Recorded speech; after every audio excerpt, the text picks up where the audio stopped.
Lahko vidite dela Slovenske ceste, Slovenske 32, pa do Šubikove, kako delavci končujejo obnovo tega dela Slovenske mesta.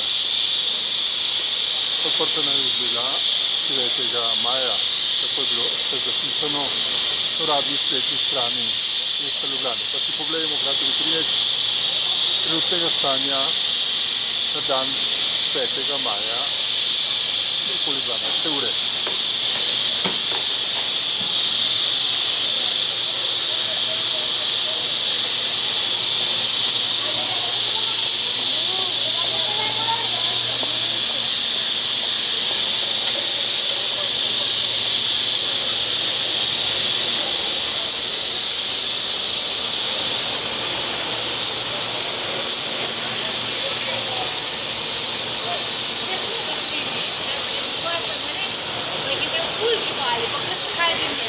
No, tako je na Slovenski cesti 5. maja 2015.